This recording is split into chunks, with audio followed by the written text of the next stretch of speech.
Hey guys, Loman02 here. We're getting ready to play in the 100 card Singleton event. I'm going to be playing Death and Taxes build today, a white weenie deck, an aggro/aggro control style deck. They can end the game relatively quickly, but also has some decent ability to go long in the game as well. Its highlight plays are Armageddon and Ravages of War with its top-end Planeswalkers, and then just fast, aggressive clocks that generally tend to have stapled on abilities that tend to be very disruptive to decks that require more to go right for them in the 100 card or Highlander format. Look at the sideboard, I have Fragmentize and Disenchant, which I think are pretty well positioned right now because, Dread of Night's a thing that's being played because this deck is probably quite meted for by a lot of the sideboards that we're going to see. We also have a Curse Scroll, which I think tends to be decent in the mirror matches. Kataki's War Wage, just a hedge. Probably don't need it in the sideboard because I haven't seen a lot of artifact decks, but if someone does bring one, it's cool to get in there. Mark of Asylum is good against blue-red style decks, though you can use Burn to kill most of your creatures. Core Firewalker against red deck wins, because it's kind of hard to beat. Samurai of the Pale Curtain, good against Reanimator, and also helps support the Containment Priest's main deck. Silver Knight, just good against red. Winter Orb, good against Control. This deck should already be pretty decent against. Hushwing Griff stops some of the green decks, plus it flies, just not irrelevant against the green base or the green X decks that have less flyers. Ringwing Mayor, good against Control. I actually will tend to bring it in against the mid-range decks, the green decks as well, because it does fly. Aura of Silence stops a litany of things and just like show-stops some decks in their tracks. Sword of Light and Shadow, this is a Stoneforge Mystic deck, so against the other White Weenie decks, it gives a good benefit there. Parallax Wave, good against White Weenie, good against Green X, mid-range. Johnny Goldmame, I think he is, if I can get to a White Weenie matchup and have general board parity, he breaks board parity by just making my stuff larger. So that's kind of the thinking there. I want to try him on. It was previously Cataclysm, but I don't see Control probably being that big today. So quick pause, guys. We'll be underway in a minute. Very small tournament today, probably only 2 to 3 rounds. So we'll get underway here in a second, and I hope you guys enjoy. Alright guys, we're underway. Well, this hand is certainly interesting. We're on the play. If we had one land, I would definitely keep this hand because it plays 3 of its spells and one of them gets more lands. Unfortunately, without mana, we're going to have to pitch this one back, so mulligan. Alright, this hand is also of a dubious nature. So this is a 33 land deck, so we're drawing quite poorly here. I don't think we can keep this responsibly, so we're going to pitch it down to 5, and alright, this is a keeper. That's a fine one. It has first strike. I don't think I can pitch it back. So I could go to fetch here, but I know I'm drawing gas next turn. I'm going to have to get down the Council's Lieutenant and hope the first strike is going to allow it to get through one time. Or maybe it's Anafinza. Well, hopefully, at a minimum, they're not playing a creature out this turn, which is good for us. So we're going to go Anafinza. Hopefully, if she gets removed, I think that's okay. My opponent is up on cards, but with the large deficit in cards we're going to have, I think we need to just try to hammer fist them out as fast as possible. And it's questionable here whether it's Anafinza or Council's Lieutenant because Council's Lieutenant has a higher probability of getting through next turn. But I think if I'm on reduced cards, I do want to get as much value out of each and every one of my cards as I can. So I'm going to land the Anafinza. And there's a chance that it gets journeyed into nowhere. And if it does, oh well. I mean, I can't do much about it. But I do think this is the highest upside play. And if they play a first strike threat, that's, I guess, fine too. Okay, well this thing is not really that threatening, and I can attack through it even next turn. It does gain them some life.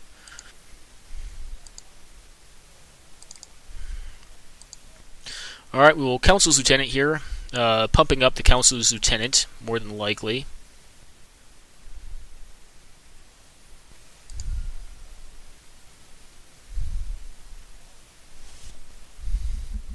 Yup. And get him for 2.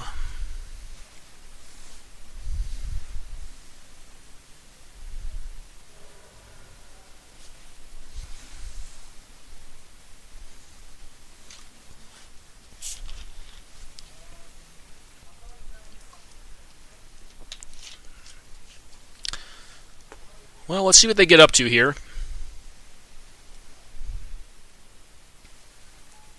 Okay, Silver Knight, which is a first striker as well.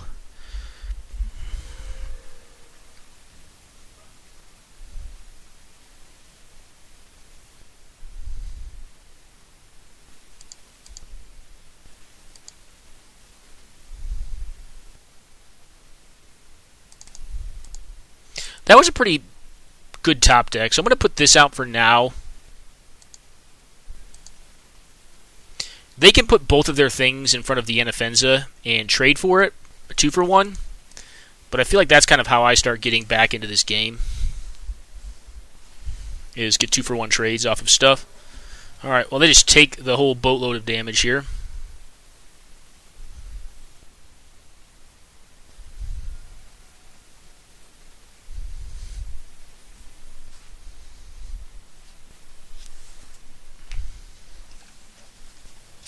Okay.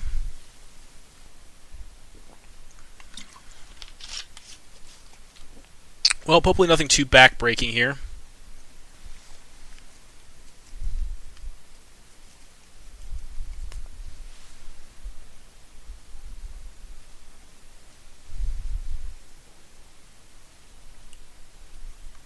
If we draw a land, it actually would be bad, so we can go like Knight of the White Orchid into land drop from the deck, into land drop, into Silverblade, onto Anafenza. Anafenza becomes a 4/4 hitting for 8. I mean, we'll see. They have a lot of mana and a lot of cards in hand, so... Oh, sorry, man.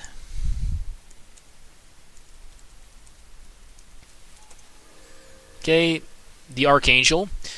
I mean, they're going to have to try to race me here is what they're going to have to try to do. So they can attack with one of their threats if they'd like. Doesn't really worry me too much, though. Yeah, go ahead and slam in there if you like.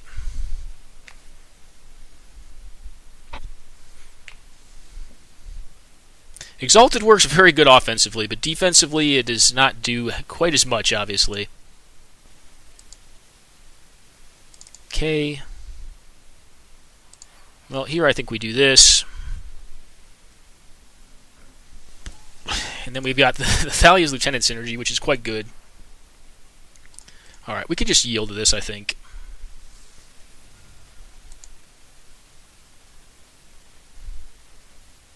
Yep.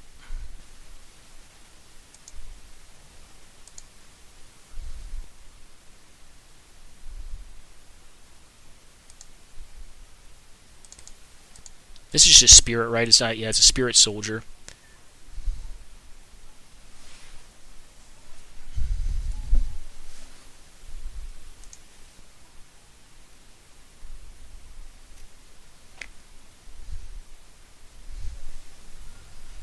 Okay, down to 16.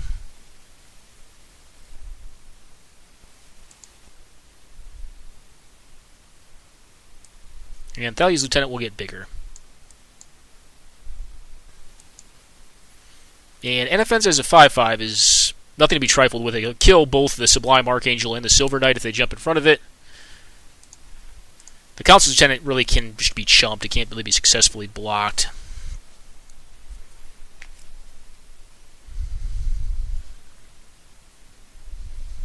And the next turn with the Silverblade Paladin, we should be good to go.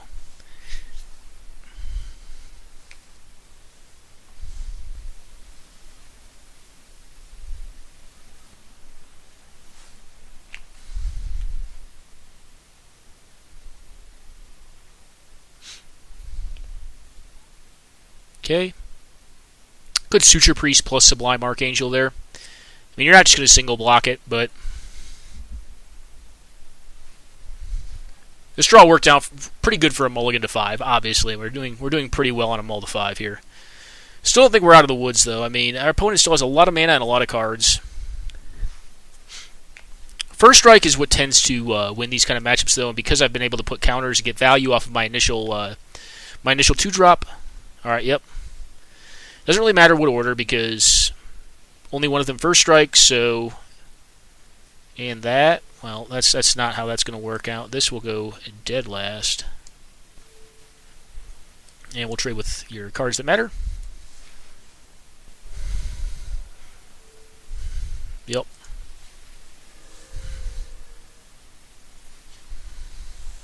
I don't really care if they gain... Like, a 1/1 is not that relevant right now. Like, it does gain life, it shifts the life a little bit, but, like, they really have to also get a clock down, like, or else they're going to be consistently on the back foot this whole game, and, like, that Anafenza did a lot. I mean, it was a 2-for-1 there, and over the course of the game, it's probably acquired 2 more cards just in these counters, because the counters with First Strike just really adds up.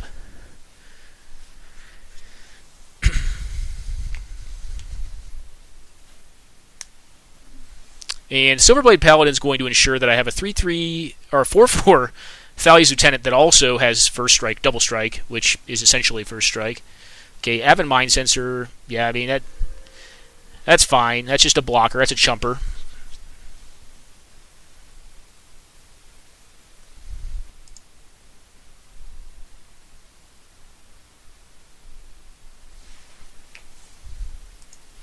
Okay, so what we do here, there's argumentation to playing out the Gideon's Lawkeeper on main 1 to give the counter on the Thalia's Lieutenant.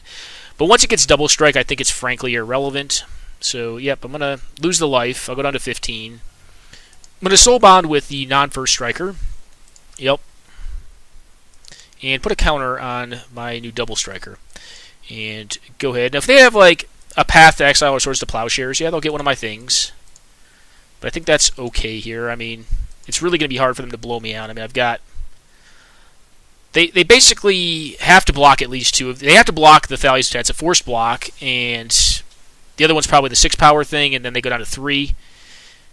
Oh, okay, well, they're just dead then, unless they have the... Do you have removal? Alright, you're just dead then, because it's double strike, so, okay. Yeah, they could have got another draw step, but it wasn't looking very promising for them. I think I like both swords in this, but that may be more questionable. The Geddons are really not very where you really want to be in this matchup.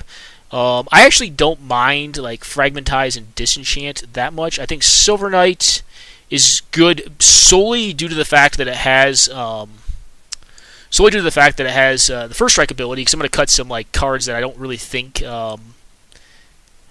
make it in this matchup. Vreen Mare, probably not. Hushwing Griff, maybe because it flies, but it's a lot of mana. Curse Scroll, I also think tends to be fine. So, in this matchup, what don't I like?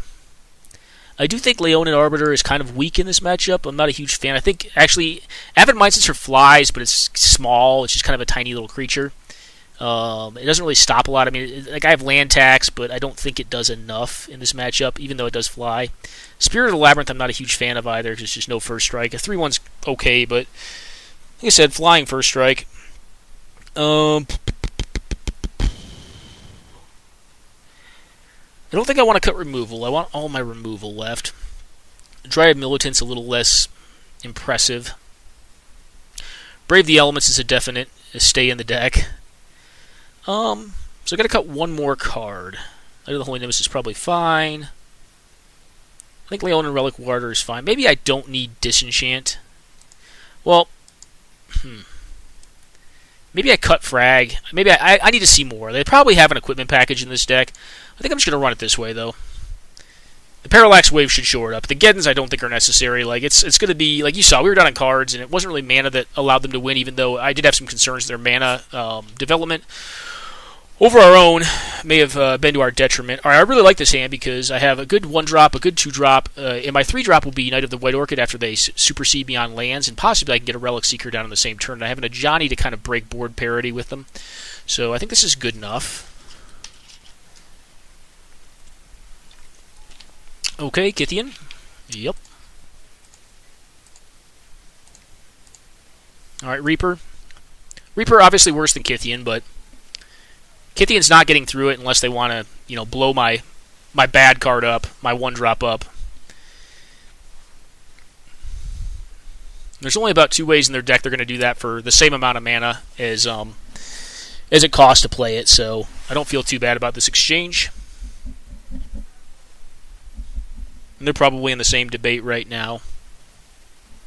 Yeah, because they could like Journey to Nowhere it if they wanted to.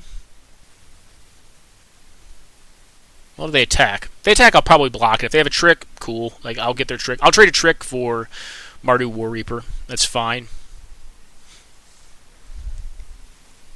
Okay. Yep, you got it. Whatever trick you got, I will trade you on. Better to have a surprise now than... Okay, well, there was no surprises. There's this thing, okay. A lot of people think like life gain is going to be exceedingly relevant in this matchup, and if you're racing, yeah, it can be, but like I think you can also just basically establish control in this matchup, and that tends to be just as good.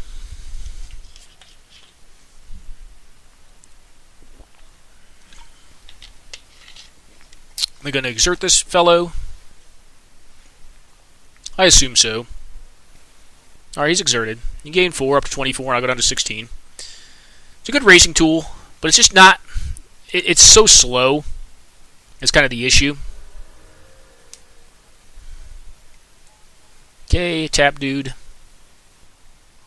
Well, no more land for them.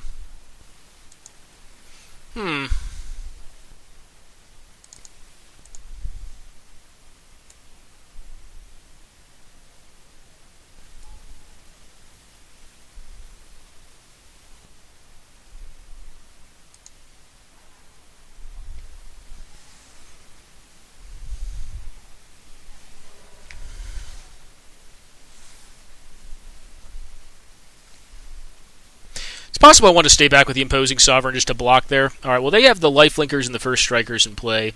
They don't attack there, interestingly enough. Alright, the old Smuggler's Copter. Well, that's what we're going to play here.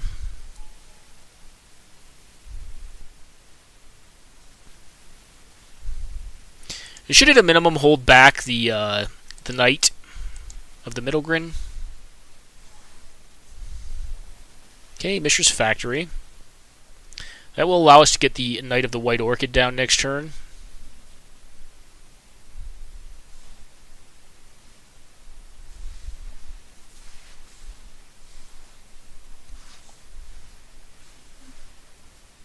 Yeah, I think we could try to make this more about card advantage this time around. Alright, that card's spooky. But at a minimum, it can be blocked.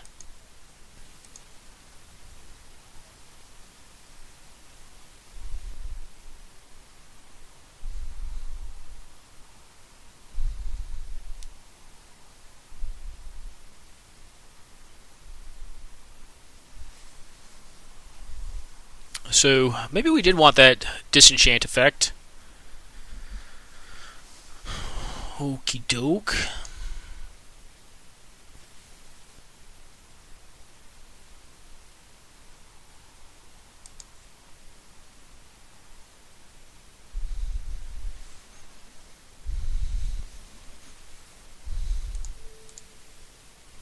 I think we have to make the trade here. Come on, Moto. Catch up. Alright. Yep, 2-for-1 trade. Sucks, but what can you do?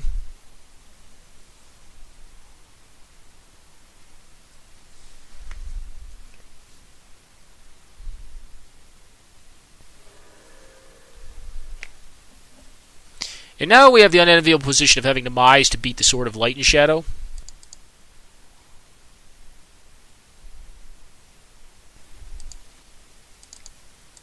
Alright, well, we're going to do this first.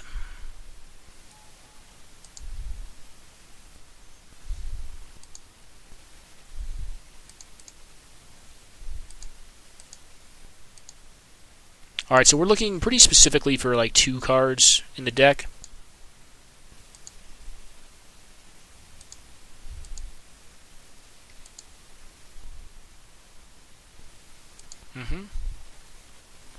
Okay.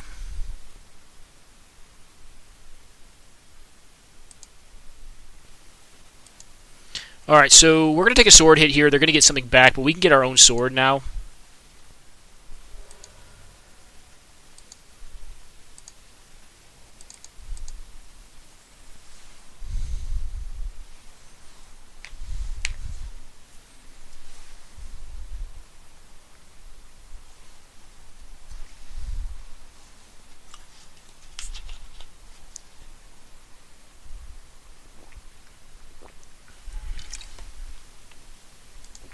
Alrighty.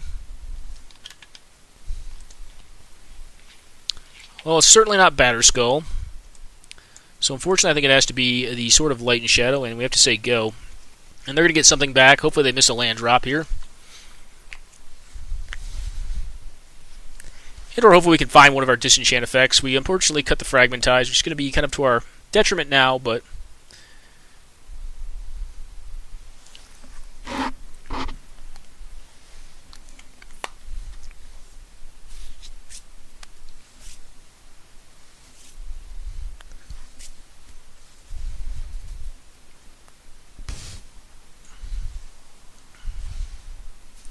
we are ahead by cards, though, which is not insignificant. If we can force the game to go long, we can possibly find a way to get there.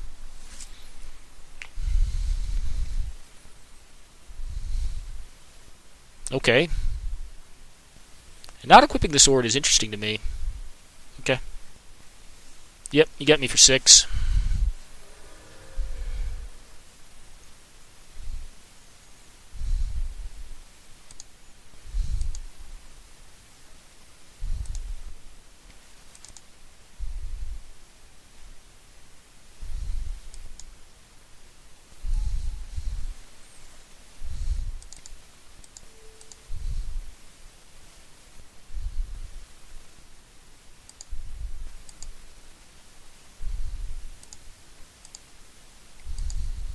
Mardu War Reaper is probably the most interesting strategically here.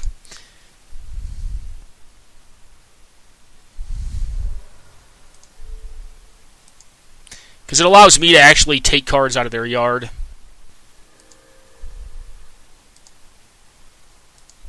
And also trade it and get it back continuously. So go ahead.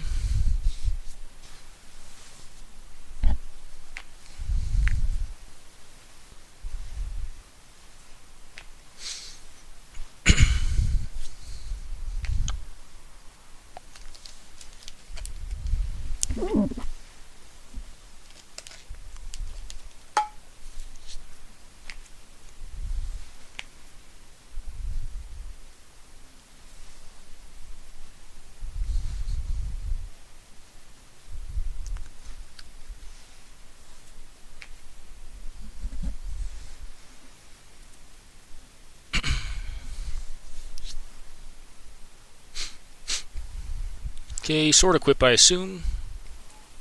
No, they're going to do that? That's a very risky play to me. Because if I kill that thing... Actually, if I just flash it, I get a batter skull, right? Alright, well, you get him for some damage here. It's fine.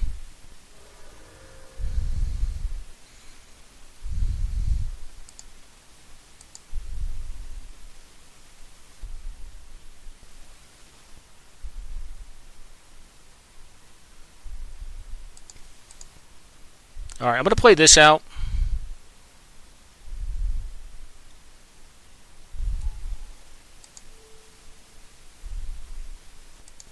I think we just eat this, go up 1 life.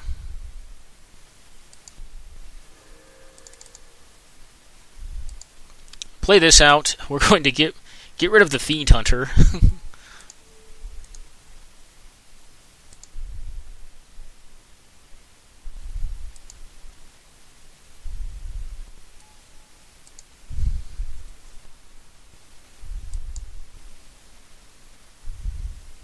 Do I get the Sword of Feast and or the Fire and Ice because it deals with creatures the best and draws me into more cards, or do I get the Batter Skull? I mean, Batter Skull is a lot to equip up on something, but it does hold off a lot of attackers as well.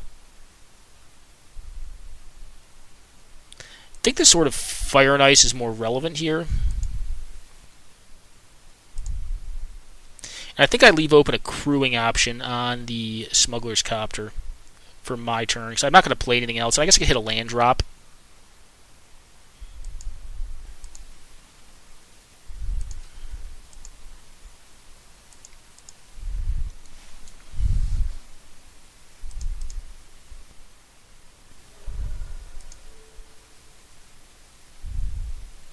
Probably Imposing Sovereign, I think.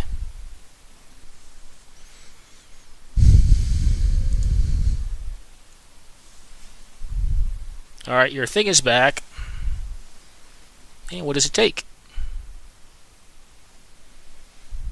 Okay.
Since my mana's or my opponent's a little bit cut down on mana, it may not be irrelevant if we do manage to find a way to deal with the Fiend Hunter to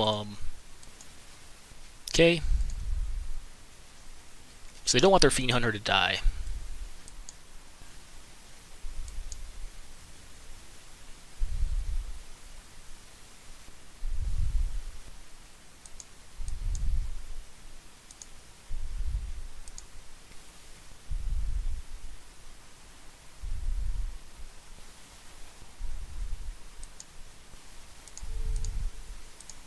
trade, chump.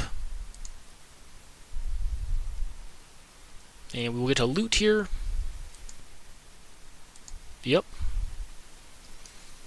Okay, well, I don't think I have enough time for Bygone Bishop, and I've already got card advantage coming in. I can get it back if I really need it.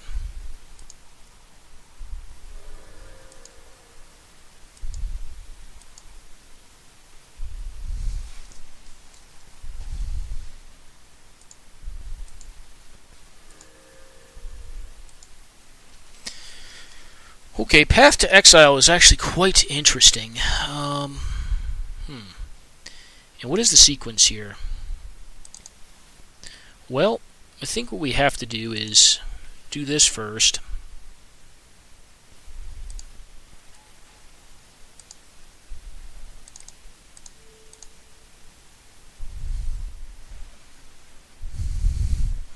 This thing's going to slam in for 6.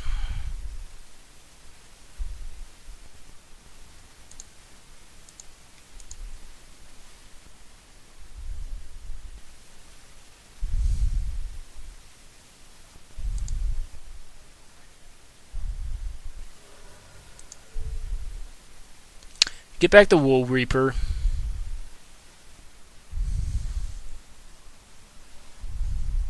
And then we'll do 2 to them.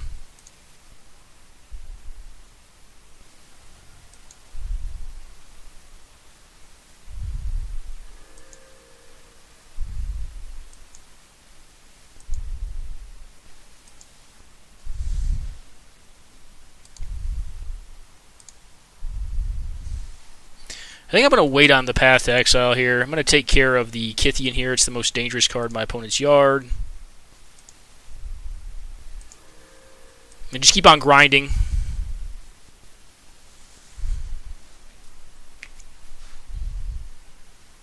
And I will block again with the Motor Warrior. I know they gain more life from that, but I can just continually just attrit the hell out of their graveyard. I mean, they could also cast the Stud of, or the Soldier of the Pantheon, but that card just dies to a Mardu War Reaper, resurrected with the sword that I've got, and that they've got, I suppose, but...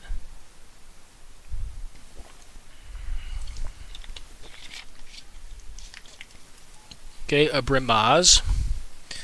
Well, Brimaz is not the most worrisome. Okay, well, you're going to gain some more incremental life. And get something back.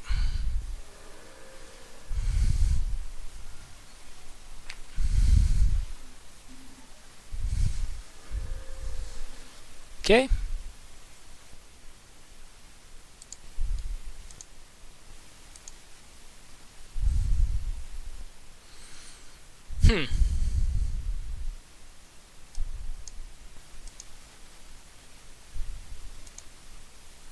Well, we attack in here. I suppose I could have played out the Banalish Marshal to make this thing a little bigger.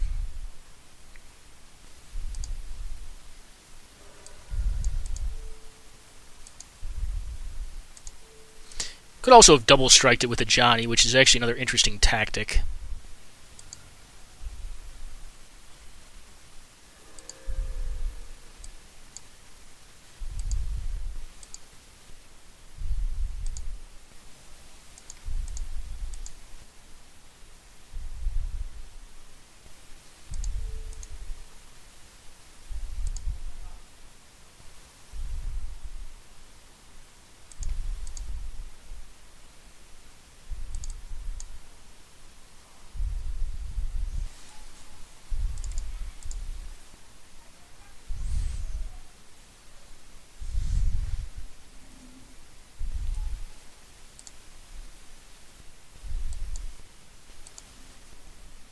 I think at this point we will end up leaving up the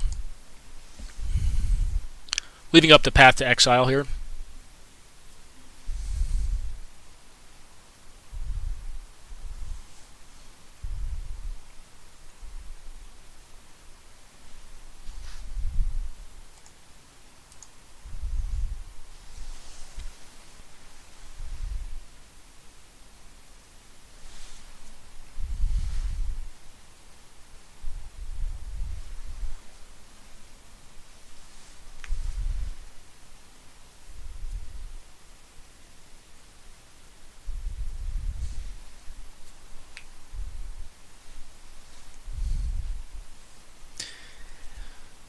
kind of the grind out. See what happens here. Okay, a Fairgrounds Warden. Targeting what?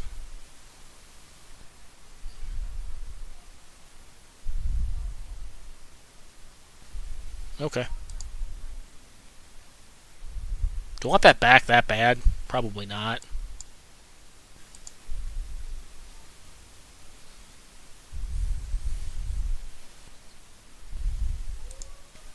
Oop, not that. Not that. I want to block with that. Would prefer to get it back. If I might.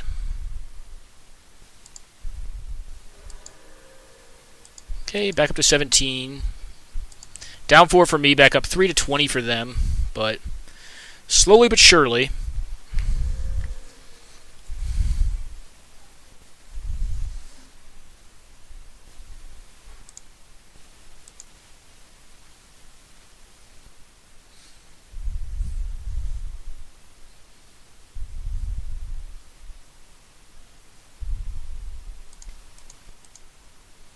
You know what I like here? I'm just going to pitch out the Ajani. I'm going to double strike my... Oh, I can't double strike the Knight, can I?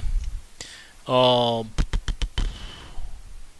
that was kind of silly. I think we end up doing is this, a Banalish Marshal.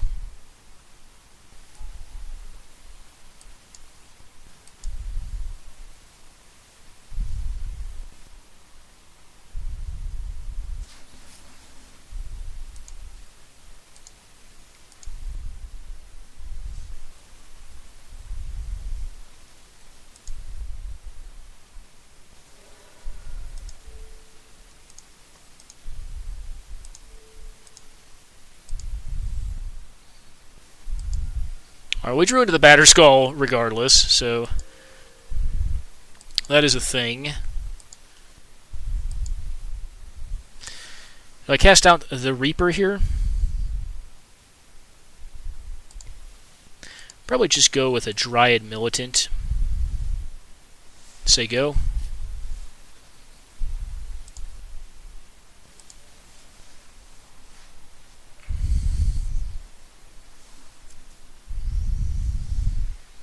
I forgot to plus the Ajani. That's fine. It's kind of throwing it out there just to tell him to attack it. That's why it's there.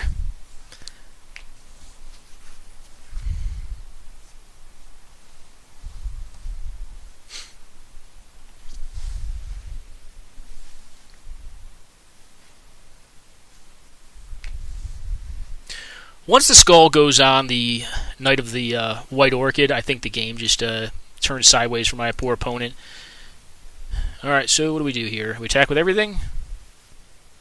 Okay, that's fine. That I do not care about.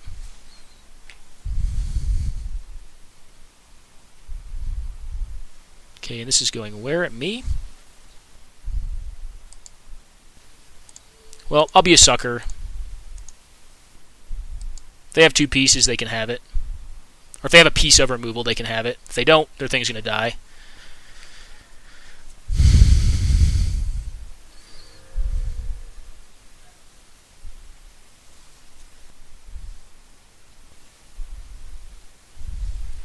And then I have the Mardu War Reaper to kill their thing in their yard. So, there's that.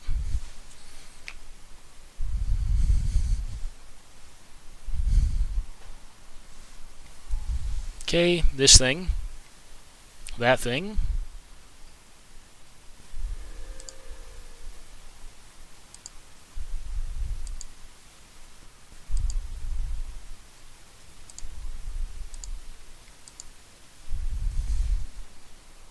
The Selfless Spirit will be targeted for 2 here. That's for sure.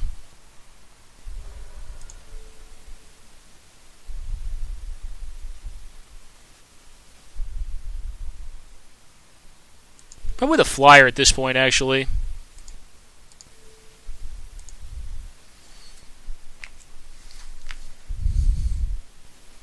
Yeah, that's fine. That will stifle the trigger, but I'd rather have that creature out of the way. Yep, of course I would. Up to 13 here.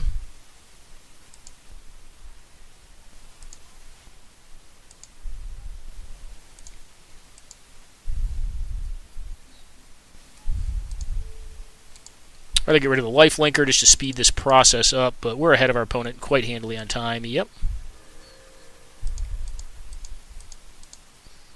And then we're just going to lay this thing down like a boss and say, hey, I've got this, which is going to invalidate a lot of their other attacks this next turn, excepting their Fiend Hunter, and then I'll lock it up on the Knight and probably close out the game next turn. And I have Path to Exile backup, so they can block with the Mishra's Factory, that's a thing, but I'm still going to gain just a ridiculous amount of life points from swinging with an 11/11 life linker with Vigilance.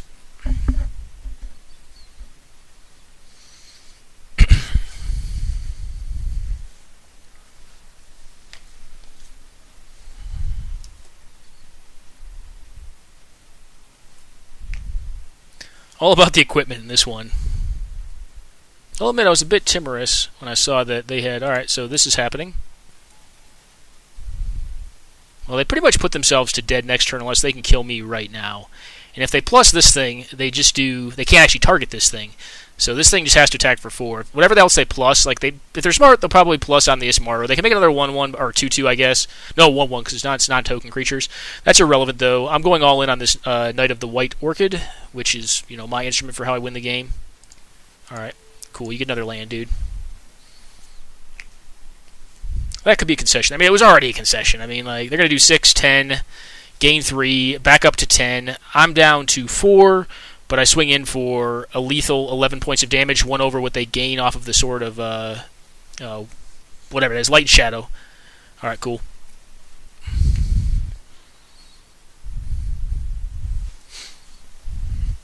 Alright, get in there, use. Yep. Get something back. It doesn't really matter what you get back here. They could just concede here. I can't think of cards they could have in a 3-card hand that are going to stop a pretty apparent play next turn, which is just Slam Skull on the Knight, swing for lethal. Or there's that. If you really want to run up the score, I could draw that.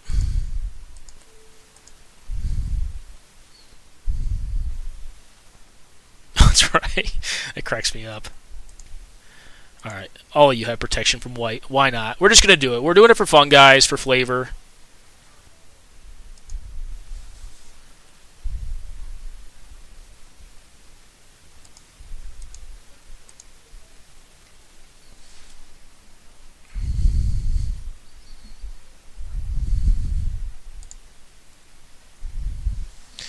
And we're probably the last folks playing. This has been a pretty long game. They're at 6 minutes. I'm at 10. First game was... I didn't think I was winning the first game. I actually didn't think I was winning this game. Yeah, you can block that and gain 0 life. It doesn't have lifelink. It just... Yeah, that's cool, dude. Cool. You got my germ token. Alrighty, well, looks like that game is over, and some other folks are still playing, so cool. I have to use the restroom really bad, guys. I'm going to turn this game on, take a quick pause. We'll be back to commentate on it until it's complete. Alright, guys, back. Oh, well, I have Emeralds and 2020 Merit Lodge tokens. There is an additional creature in this deck. Yeah, this is my deck. I built this thing. There's a gosh, I can't think of it. RuneScar Demon. Tutor Demon, 6/6 flyer. They may or may not go for it. Yeah, obviously sack that. They don't go for it. Oh, they're at 0 cards. They're dead. Oh no! Oh, I didn't even see that. How did they? Oh no! That's so bad. Oh man. Are they going to game 3? Because they're at 7. They're actually still not. Well, yeah, no. If they can attack, they won. That's miserable. That's one of the things in the Storm deck, though. What happened to their... Alright, this got XL, this got XL. Oh, okay. They must have hit this first, then Dragon's Breath went on it. I don't think I would have Dragon's... Oh, actually, so this is on them. Like, they... Or maybe not. Well, no, the ordering of it makes sense that the Dragon's Breath was targeting the RuneScar Demon, and then it got Path to Exile or something. It went to 0 cards, though. That's so miserable. That's one of the things the deck can do. I mean, it's a 2-creature Oath deck, so... You know, I've had it happen a couple times where I've had to, like, attack, Damnation my own, Emrakul because I only have 1 card left in deck, reshuffle the library up, Oath again, hope not to, like, get unlucky like that. I actually have a recorded YouTube match of that. It's pretty funny. The deck is sweet, though. Like, the Oath deck is very, very cool. Certainly not something that we on White Weenie generally want to face. I mean, it's probably a 50-50 matchup, to be honest. It just really depends on their draw. I mean, if they just have turn 2 Oath, they probably win every single time. Alright, turn 2 Oath, Demonic Tutor. So Oath is in their hand. The only issue with this, and this is one of the things, people always talk Demonic Tutor up a lot, and it's a very powerful card. I'm not trying to take anything away from Demonic Tutor, but the issue that I have with it is, if Psychnologist has any way to interact with his hand now, he's going to do it. And he's got a few ways in the deck. I mean, he's got Thoughtseize, Duress, Inquisition, all of which deal with it. He also has Tidehollow Sculler. He's got stuff like Abrupt Decay as well that can just blow it up, or Maelstrom Pulse or Vindicate. Kasali Pride Mage, Dromoka's Command. There's a lot of ways. This deck is extremely interactive. And if I'm Booze Mongoose and I see him slamming a threat here, an actual threat, this could be Collective Brutality, but that wouldn't be where you want to be. Collective Brutality doesn't deal with this. That's only sorcery or instant. Alright, so it is a Collective Brutality, so we're going to see his hand here. And we're going to see the bad news, which is there is an Oath in there. Now, Psychnologist may have another way to deal with it.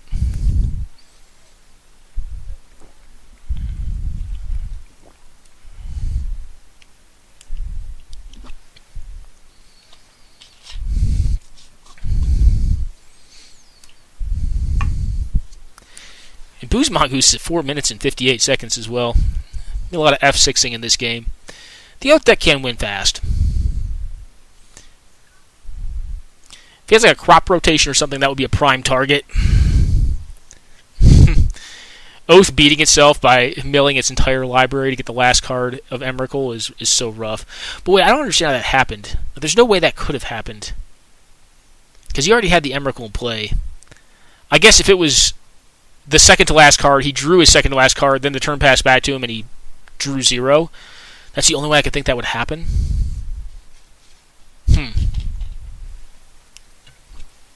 He took the Flash Freeze. Crop Rotation, Oath of Druids is a combo win. If he draws a land, he just wins on the spot here. So any green-producing land could win him the game. Why is Booze passing the turn? Don't F6 air, dude. Don't spaz. Alright, he's spazzing. Bro, take a breath. I know you're low on time. You need to cast spells, though. Oh, my goodness. Yeah, that was an F6 error, I think. Because he just passed it with a fierceness. I mean, alright, he's probably got Abrupt Decay at this point. We can be safely sure that he has Abrupt Decay. Might as well get it out there, and I guess you use Spell Snare to protect it. If it's Abrupt Decay, you can't protect it.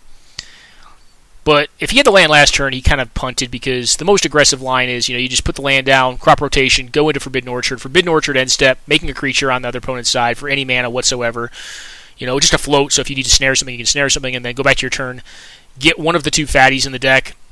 Either one is game-breaking, because, I mean, getting this deck is built to, Alright, he doesn't Abrupt Decay on end step there. I guess he doesn't have to, but for mana efficiency, if you have it in hand, you do it. He could also have, Kasali Pride Mage, but that gets spell snared, right? So, if he has Pride Mage or Dromoka's Command here, that's not going to do it. It's not going to cut it. I'm trying to remember what else I put in the deck for dealing with this kind of thing. If it's just... Yeah, the Flash Freeze was the wrong call. I really do think it was Crop Rotation, because Crop Rotation is an exceedingly dangerous card. If he tries to blow up the Deathrite in response to the trigger on his opponent's turn, then his opponent, Booze Mongoose, can Crop Rotation. Alright, so we're going to do some damage here. Alright, and then do we just blow up his own creature? He could have, Go for the Throat for his own dude. Then he could just snare it as well, though, and he may be doing that. Okay, so this is where you go to end step, find Tropical Island, Crop Rotation the forest into Forbidden Orchard, and win the game. He's saying he does not have it. He had to remove his own creature, unless he's really trying to level you for no reason, next level you for no reason whatsoever, for a negative value to play a worse game of Magic, then you go for it here. Alright, hopefully Booze understands the finer points of playing this deck, because this deck is, you need to be on it, because Oath is slow. And it looks like he's going to go for it here. He's fetching, for an untapped land, Crop Rotation, which is the card that should have been taken with Collective Brutality on the Snow-Covered Forest. Finds Forbidden Orchard, taps for blue, floats blue, because if something does happen, it's a 2-drop. Well, I suppose here Dromoka's Command could get him because he's, in between. So if he sees the Misty Rainforest pop at this point, and find, alright, well, the game just ends. So tap for blue, Yep. And then if he had Dromoka's command or something like that, he could have done it in response to the crop rotation with the additional cost of sacking the land. But now the game likely ends unless Booze gets very, very unlucky again. But I think it's going to be tough. All right, so he gets the Dragon's Breath.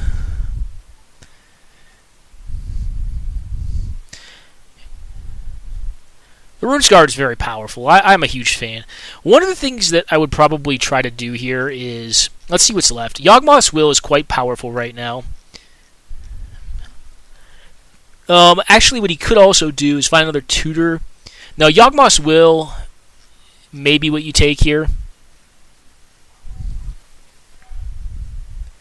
I actually don't think you want to put the Dragon's Breath on this thing, because this is the math on it. If you don't put the Dragon's Breath on the Rune Scar Demon, you don't get to attack this turn, but next turn, when you get the Emrakul, you get to attack for 20, exactly, and just kill them outright. Which, now he's going to attack for basically, the next 2 turns to only do 10 damage as opposed to 20. So I don't really like that line. I think that was incorrect, but it may or may not matter. And I believe we saw Treasure Cruise in here, so that should be gone. It's up here somewhere. Yeah, we did see it. And what do we see? A Ponder. Wait a second. I am so confused.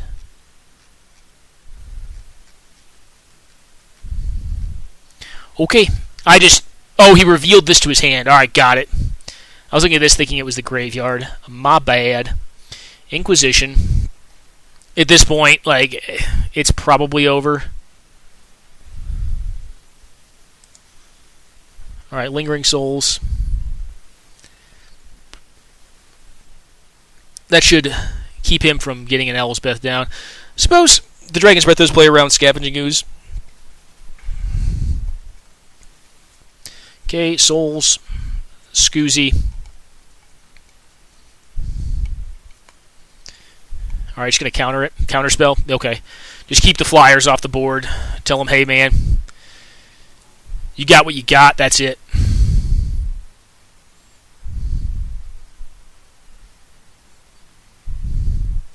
Alright, play your Ooze or your Caryatid out. I guess, well, correction. They have one more card we don't know. They could have a land. They could play Elspeth. It's not probably going to change the outcome of the game drastically.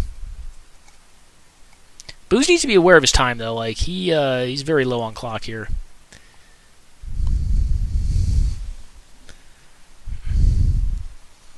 Yeah, I don't think Sognalis understood what the crop rotation could do there. Crop rotation is that's a spooky card. If someone's playing that in their deck, they're playing it for a good reason. Well, I guess not, but they probably are. If they know what they're doing, they're playing it for a busted reason. You normally don't play crop rotation unless you're doing something horrific. Like Dark Depths, Merit Lage combo, whatever. Alright, so we get this thing, which is not going to get very big. Alright, get in for 1 out of 14. Well, Oath, don't miss. I guess, in retrospect, yeah, I suppose that, the Psychic play, knowing the Scavenging Ooze is in hand, makes sense. Alright, well, at least you're not going to mill this time. I almost honestly, I guess you don't have to stay back with the Rune Scar. It doesn't really make a functional difference if you stay back with Rune Scar or not. Alright. What does that transmute for? I think this deck does run Engineered Explosives. It runs Ancestral Visions, that's for sure. Does not run Pact. But at this point, the game should be over. So he's going to see his draw step and see if he can make it happen. And if not, well, the game ends. Even off the 1 fetch, he's down to 1 off just the Rune Scar Demon. The Emrakul makes it pretty... Alright, tapped. Copperline Gorge does not functionally make a huge difference. And we've got a Sylvan Caryatid, I suppose. Is he trying to time him out or something? I think you just pack it in here.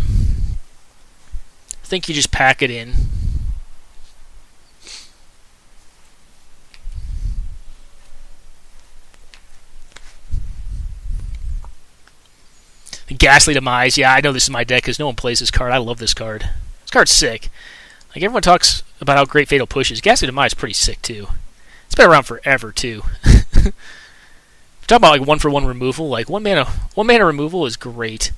Especially when it deals with the size of your graveyard, which in this deck is, you can kill a 63 toughness creature. Could probably kill, what is the card called? Ludor? No, Terravor. Probably kill a Ludorf too. Alright, well, it creates a 1-1, which gives him more to sack. So I guess the hope is that he accidentally attacks the Elsbeth Nighterant. Because there are not cards in Magic for 1 mana that I can think of that would stop the Emrakul here. I mean, I guess there's 1 mana flyers, like Birds of Paradise would stop Emrakul. I guess he could hope that he Oaths here. You probably want to say no to Oath. Unless you do want to go to 0 cards for fun, for lulz. Alright, and then you just go to the attack step and just slam in there. And that is the game, guys. That's how the Oath deck works. That's one of my design. I think that deck's very sweet. I'm a huge fan of the Oath deck. Very cool. 2-creature deck, you know. I guess it can win with Jace the Mind Sculptor, but realistically, the only way it really wins is with Oath. I think this version... Oh, I'm sorry. It also has Loam, the Dark Depths Loam combo. And I believe it also has Shelldock Isle, which is still basically an Emrakul win. Alright, cool. So that game is over, guys. Quick pause. We're going to post up the results, and then we'll continue on. Alright, guys. We're live. Playing against Sensei Rob. Probably on a four-color mid-range deck, would be my guess. And we're playing the Death and Taxes deck, so we'll see. I mean, his creatures are definitely going to outshine ours. If it's possible that if we flood the board relatively early, we can kind of overpower him. But I will say this, his creatures are bound to be a little bit better than ours are. Generally, Sensei plays base blue-green decks. I don't think I've known him not to play like a base blue-green. Like, it's always a green X deck, but like generally base blue-green. Generally a little rampy. I think this is about an even matchup, though. Since he's a good player, we'll see if this hand's fine. We have the Hollow Spearkeeper to kind of grind some advantage. We have a Journey to Nowhere, which can grab something. This is a keep. I don't really like having 4 lands, but this is a more landed deck, so it's a risk we have to assume sometimes. Well, that's a much better 2-drop than the Journey to Nowhere. So, Ismaru.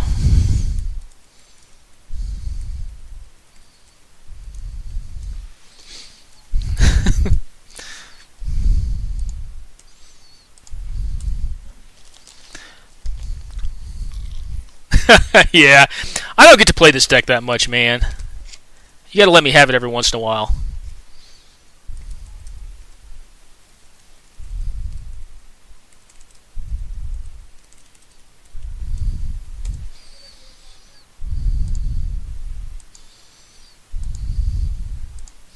We'll get in for our nugs here, and then I'm going to play out the Precinct Captain.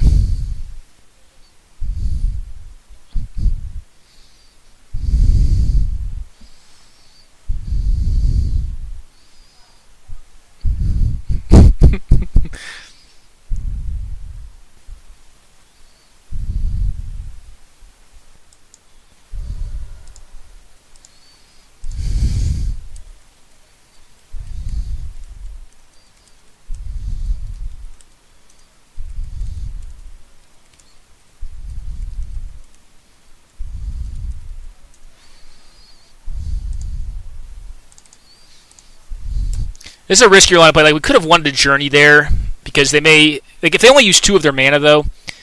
If they leave a counterspell up and only use 1 of their mana to hanger back, I think I'm fine trading off the Ismaru for half their hanger back. Alright, Israel Arbor. Okay.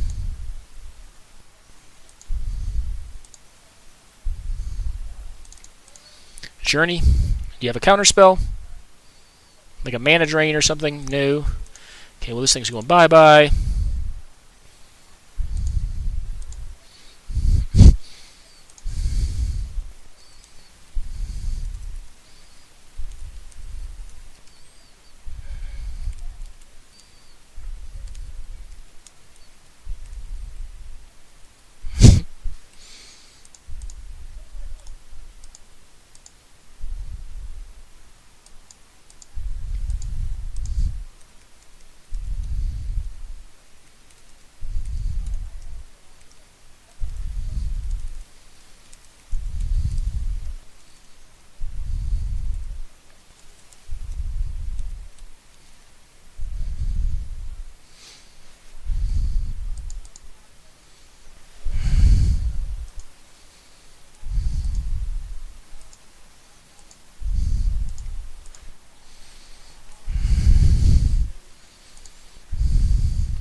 Alright, well they have a mana that taps for damage, which is good for us. Alright, the old Vine of Vengeance. Could attack me.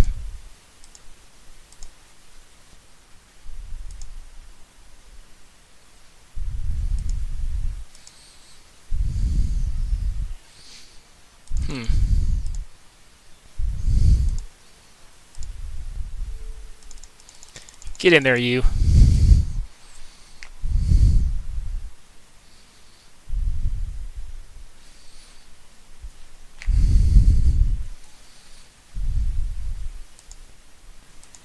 If they want to throw a removal spell at the mother next turn, I think I'm fine with that. I'm going to just slam in there. They'll probably block the Precinct Captain, yep.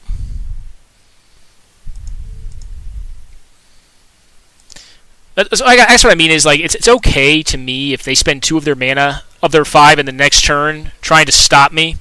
Plus I get to have 6, which is great, right?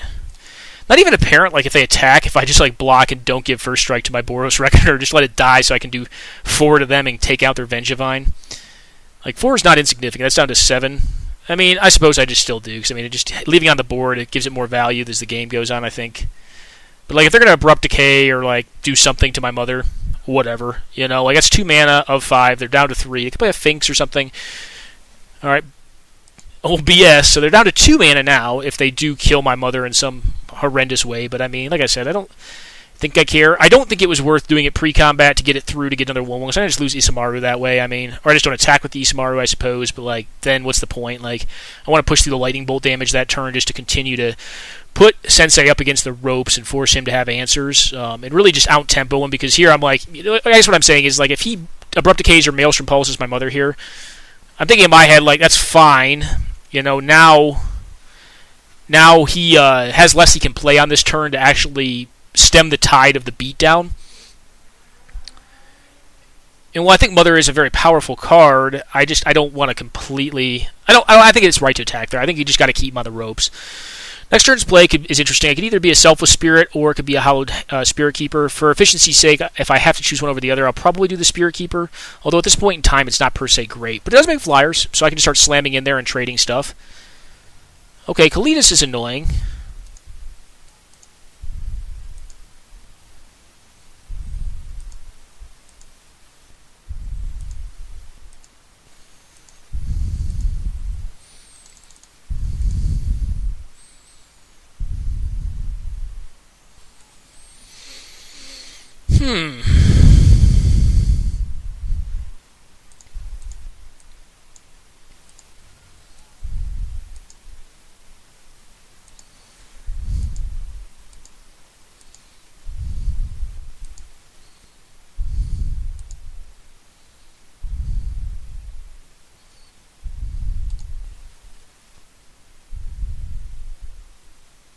Okay.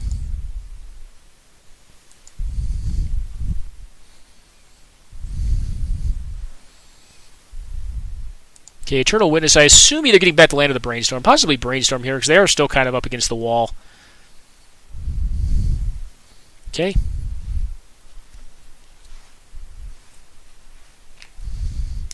I do have enough first strike to block the Kalitas and likely kill it, so they don't really have a great attack. Actually, I technically don't this turn. So I don't have the mana up. But it's my best draw.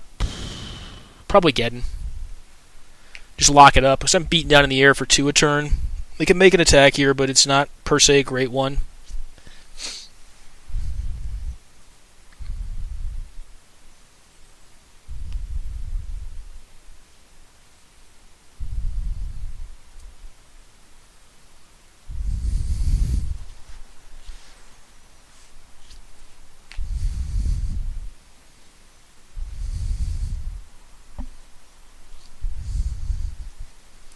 I mean, removal for Kalitas would also be quite strong, I think.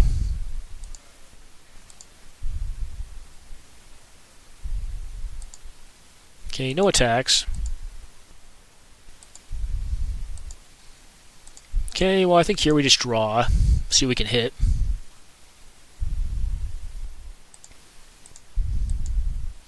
Flyers are great.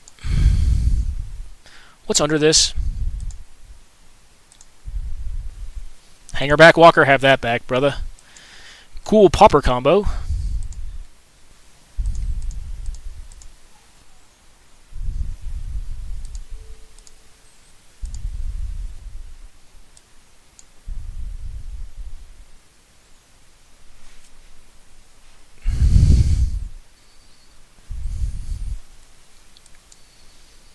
So let's do the math here. So we attack with the 2-1. Let's do this. So what's their best block here? Like if he goes for a value block on this, he blocks the Vengevine on this thing, kills it. I could protect it. Has to block this thing.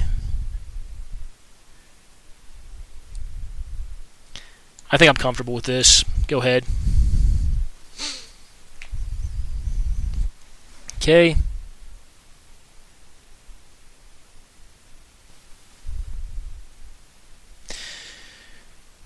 Alright, so I think we just sack this little Deuterino.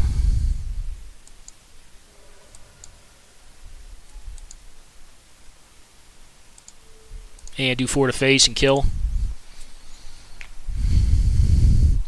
Alrighty. Well, next one. Is Winter Orb good against this deck? I don't know. It probably has Mana Dorks. I do think Parallax Wave is quite strong against this style of deck. I don't think Fragmentize and Disenchant need to come in. I do think Hushwing Griff is going to be good in this style of matchup. What do I like a little bit less? I mean, 1, it flies, and 2, he's got a lot of green value dudes, and green value dudes tend to be a little problematic for this deck.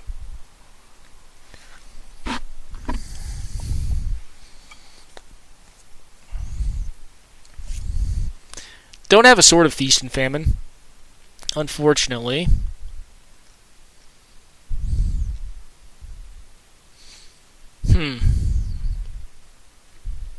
So we've got to cut out 2. I think I want all of this nonsense up here. The quarters are going to be great. The whip quarters, the tappers. Maybe Honor of the Peer is not necessary. I've never really been a fan of that card. It's in this deck because it is pretty efficient. I can't deny it that. Sense Tactician is kind of slow, but pretty good with First Strike. It's good value too. You can probably cut him. Let me try to go with this. I do think the Parallax Wave is a big game in this matchup.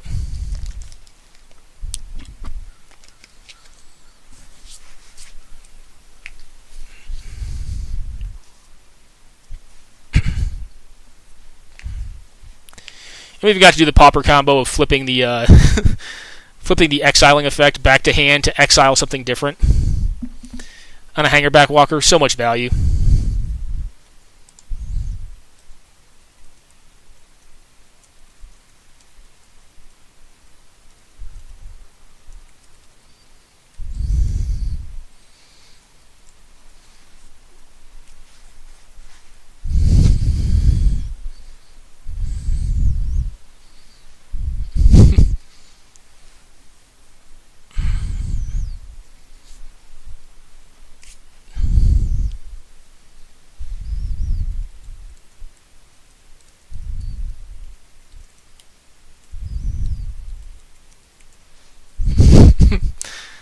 Alrighty.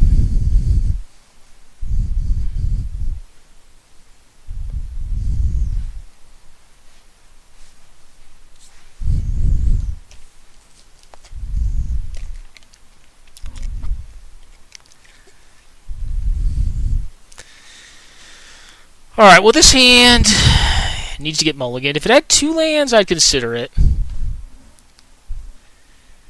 But it has 1 1-drop and 1 land that's non-basic, and he probably runs Wasteland. Mull. This hand's keepable. It's not the best, but it does have Smuggler's Copter, which allows it to kind of turn into anything it wants. Smuggler's Copter, guys, is one of the stupidest cards that I think I've ever seen printed. Not ever seen printed, but in recent history. This card, it's a human, it's a Dryad.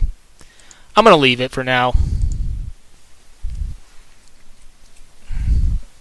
Dork? No dork. Kind of do want to hit mana here because I have the Gideon. Alright. Attacker.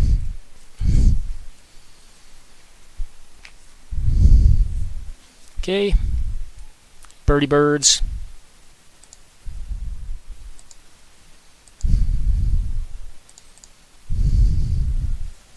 I mean, do I leave up? Do I play around natural order?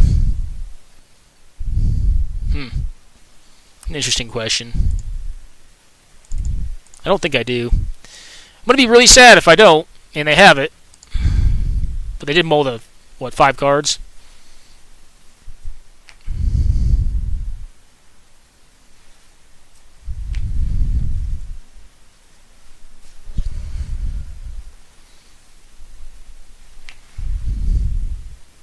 Alright, nothing.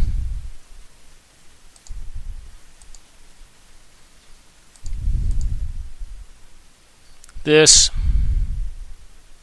I think I'm willing to just play this out to activate the Smuggler's Copter, just in case I do hit a land.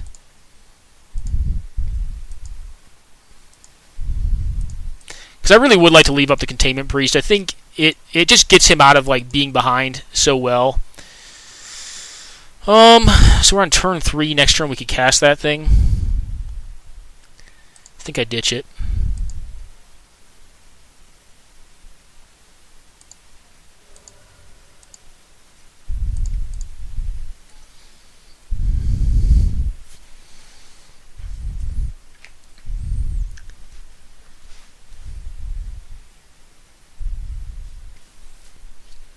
We're gonna Finks or something. All right, Maelstrom Pulse on the flying thing. I think I'm much more comfortable leaving up the Containment Priest here, guys. I know it's kind of playing chicken, but I'm so far ahead. And if it gets countered on their end step, yeah, it does. It also plays around Toxic Deluge a little bit. And it combos decently well with the Thalia's Lieutenant because it'll get in 3 damage as opposed to just 2. And if we hit a land, we can just go slam Gideon and probably win anyways. Okay, land. You know, like a Damnation or something. Okay, the Beloth.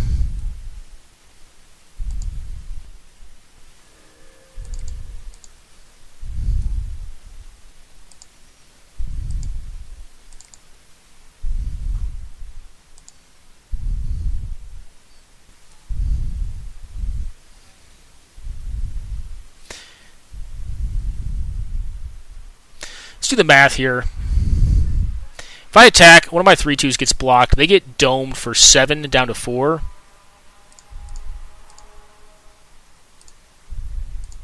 Yeah, go ahead and block one of them.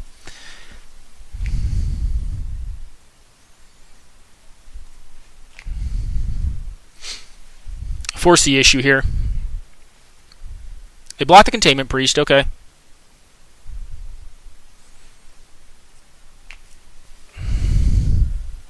Oh, they have a land Thragtusk now. That'd be irksome, but not unbeatable.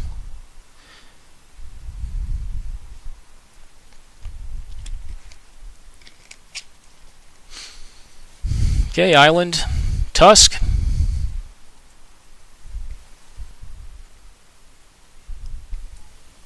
Okay, control magic on my dude.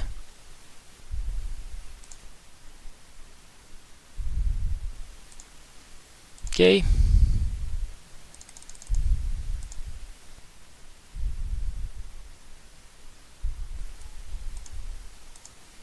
Do I just swing here? Yeah. They have to... They can take 3 down to 1, but they're probably going to have to eat one of my dudes and chump one of my dudes. Either way, Gideon stays alive here. Alright, take the 2/2 out. Alright, they don't block with the birdie birds.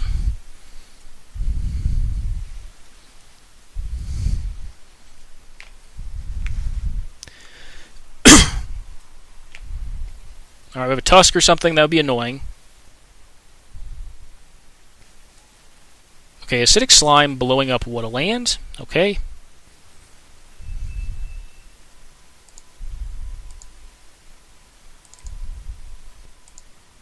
Put a flyer into play.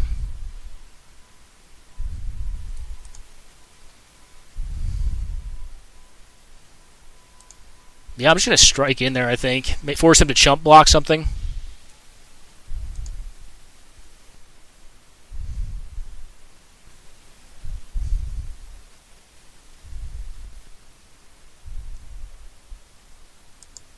Okay, well, they're still dead, because, I mean, any one of these getting through is lethal, so game. Alrighty. Well, White Weenie. Sometimes it just does its thing. I know, I shouldn't have played it. I'm sorry, Sensei. I'm sorry, man. I don't get to play it that often, and like everyone else plays it, and like I feel like in some ways I popularized the deck last season because I like won like 5 or 6 times the damn thing. And a lot of people like play it just as a pure aggro deck, and like I kind of like to think mine's a little more taxy and like has a little more going on, maybe a little more mid-rangey, a little more has some more control options. So yeah, whatever. I'm sorry, man. I know it's probably not the most fun gaming experience, just getting beat down by aggro. I do like to think I play it decently, but who knows? I mean, all right. So Merit Lage, that's rough. All right. Well, that's a threat that is lethal. So unless he has like, what does he have here? Oh, 2 threats that are lethal. Well, he's gonna have to hope that he has the damnation, or else he's just gonna get beat down by little weenie dudes.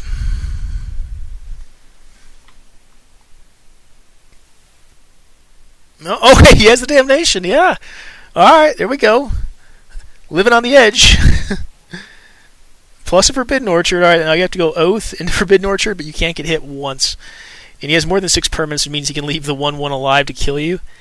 This is actually sweet. I like this kind of game. Alright, Thalia is actually actively really bad for him because that basically says that you cannot haste the Emrakul in or the Demon in. It'll come into play tapped. So this may just be game. Let's see if this is a game 3 or game 2. White Weenie's no joke. I mean, like the deck is very, very good. I mean, I like to consider the one I'm playing more of a tax build because it's got, I think, a few more interactive cards. Like it's a little worse in the mirror. Like you have to play a little harder in the mirror. It's a little more aggressive than the older versions I used to run. Okay, well, that's gonna go away next turn. But at a minimum, it keeps him alive for a draw step, but he has to sacrifice his island there. Now, the question is, does he have, like, what? Oh, he could have... All right, Fatal Push takes care of her. So that's an answer to that. Now, does he have, like, Oath? Oath could, like... All right, it gives him a creature. What is this, a Jace the Mind Sculptor, possibly? No, Fact or Fiction. Okay, well, that's a nice pull. And I'll pat myself on the back. I built this deck, so of course it's a nice pull, right? No, there's definitely bad pulls. There's a lot of dead cards. It's a control deck, so you have more dead cards. But the inclusion of Yawgmoth's Will and Demonic Tutor have just made the format... It's allowed the decks like Oath to actually exist. I do think Oath has a good chance of winning. I've won with it once, and I've had to play plenty of White Weenie matchups. What did he take? Took the Yawg Will, the DT, and the Swamp? A lot of folks don't know how to split against Will. So the Glacial Chasm goes away. He's got Damnation available again to him. He's going to swing here, but it does nothing. The best thing you can do is hold any creature he has in hand, I think. This does nothing. The question is, can he win next turn? So, like, he needs... Alright, Core Skyfisher, so it puts... Probably the Journey to Nowhere back in hand is what I would do. Alright, no, he does not. I like leaving the Journey to... or putting the Journey to Nowhere back in hand, just in case something gets out of hand, because Journey... I have to remember, I think Journey can actually deal with Emrakul. So that needs to go away, because it'll kill him. The Chemo Dove keep his 2 life on that thing, so he's down to 4 mana. Yeah, I'm trying to think here, guys. I think he's just donezo here. I don't think DT can do it. I'd really have to go thumb through the deck again. I haven't played this deck in a long time, since I built it. And, you know, Toxic Deluge, obviously, you don't have the life capacity to do that here. Damnation's not castable post Demonic Tutor, and it's already in the guard anyways, nor is it castable post Yawgmoth's Will. So, I think we may be seeing an end here. Now, if he has like 2 cheap removal spells in hand, it's possible that he could get there. This is a DT. I think he's going to look through the deck and have to snap concede. Loam, well, wait. So if he had like, another option would be Loam plus Exploration, or Loam plus Fast Bond. Although at this point, Fast Bond would not save him because the Glacial Chasm's not in play, and he'd need to play 2 lands to do that. So he'd realistically need Exploration plus Glacial Chasm. That'll allow him to stay at mana parity every turn while he sacrifices the Chasm. So he goes for the Chasm this turn. Alright, so we did figure the line out. He obviously figured it out as well. He needs to get back Chasm, Depths, and Stage, I suppose. He needs to play the Chasm out this turn, and probably sack Swamp. But the issue with this is going to be he's going to be ditching it. All right, yeah, as I say, you're just locked because you need to have exploration or fast bond to make this work, and it's just not. So quick pause, guys. I'm going to use the restroom again, and we'll be back to watch the conclusion of this cool matchup. Oath is a very sweet deck, and I hope you guys enjoy watching it. I do, because it's a very much so a mind puzzle. And I'll be honest, the only reason I'm able to caper what lines he needs to take or could take is because I built this deck. So I mean, like typically I would not know the entirety of the contents of their deck, but if I build it, I know it. And it's a very sweet deck, like very, very fun to play, very sophisticated, a lot more challenging than the deck I chose to play today. But some days you play the dumb aggro deck, whose interaction is generally passive in nature and just strands cards in people's hands or forces them not to take certain actions that lead to generally cooler games. But that's what Death and Taxes does. You got to tax them out, right? All right, guys, right back. All right, guys. Well, the turn to Oath of Druids. Basically, have the answer or die is kind of the mantra here, I think. But see, the thing is if Goldenland does have the answer, the game will just, end. More than likely. I mean, he could regrowth it. I think there's a regrowth in that list. Don't frown on me for appearing to be a cheater. I'm going to go look at his list real fast on here. I guess I could just look at my own list on my computer, but is there a regrowth in here? There's actually not. And there's Yogwill. No Time Twister either, which is probably an oversight on my part.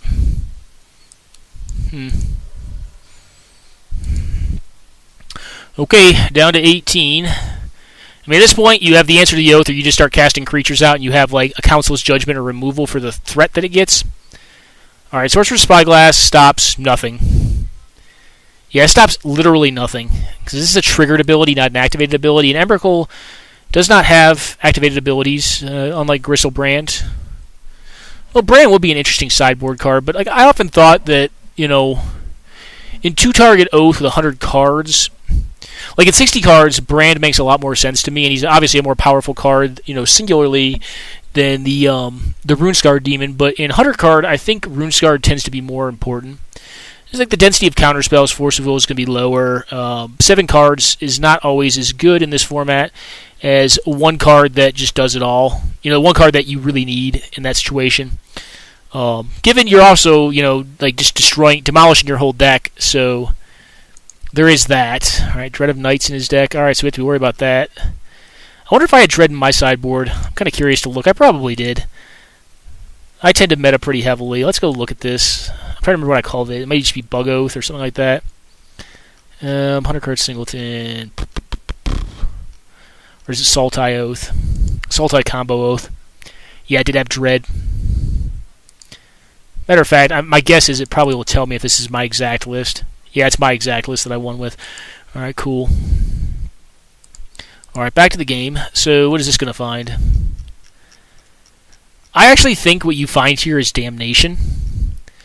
Because if you do get to a situation where you need to cycle your graveyard back together, that allows you to do so. Because you can just blow up your own board, blow up their board, and what are they going to do? They have to still play creatures. So, alright, Tropical Island. That could have even been what he found, because he does want to leave counter magic up at this point to kind of protect his Oath, protect his investment in Oath, and also, stop any nonsense that's going to stop him from winning. The chances of the Emrakul being hasty next turn are pretty high. They're not non-zero that he just misses, but could have also found Loam. Loam would not be a bad condition or win condition because he has Dark Depths in there already. Let's see if he's missing the other component, though. Yeah, I forgot Scroll Rack was in this one. I remember putting that in there, and it was really actually pretty awesome tech. Alright, this dude gains life, but life's not really relevant right now. He even has a Dark Blast in there that he could just dredge. Thespian Sage in there, too, so he probably got Loam. It's possible, maybe not. I think I would have gone for Loam and just, gotten some good lands back. You get the Glacial Chasm plus the 2 combo lands, just in case. Okay, well, he missed. He did not hit the haste. So he's going to have to just slow roll it. Which is not the worst. I mean, it could be worse than this. He's on 17 cards. He's not going to die to his own deck. Unless he wants to. You also find a Mystical Teachings. That's nigh uncastable for many, many turns, though.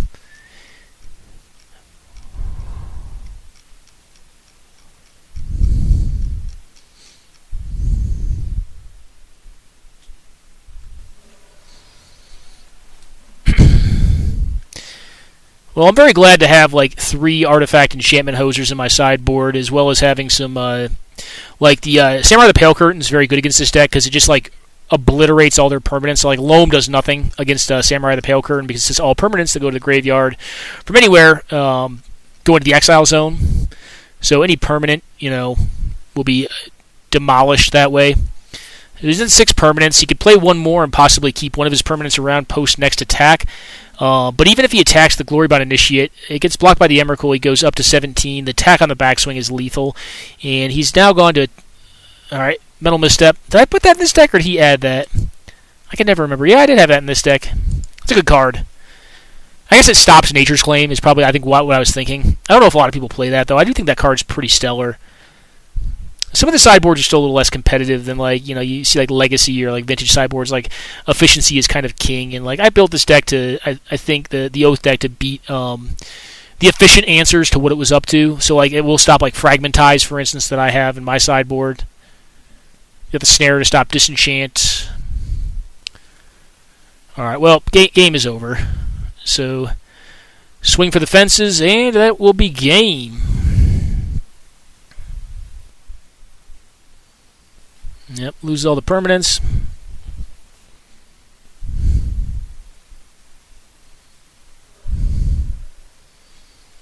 And there we go, guys. Booze Mongoose wins the match. Guys, quick pause, and we'll be right back. Hey guys, Moto is a fantastic program that often does this to us, so I'm going to go ahead and restart my machine, and unfortunately we're going to have a break in today's sequenced programming, if I can even get out of this. Close the program, please. Oh yes, close it. Oh no, just close it now. Just get rid of it. Come on, Moto. This is what you get, guys. Alright, I'm going to try it one more time because I'm crazy. And then I'm just going to restart my computer and hope to like dump all the physical memory loss this thing has going on right now. Maybe it'll work. I mean, my interconnection is fine. I've been using it in the interim. I don't know why this program does this.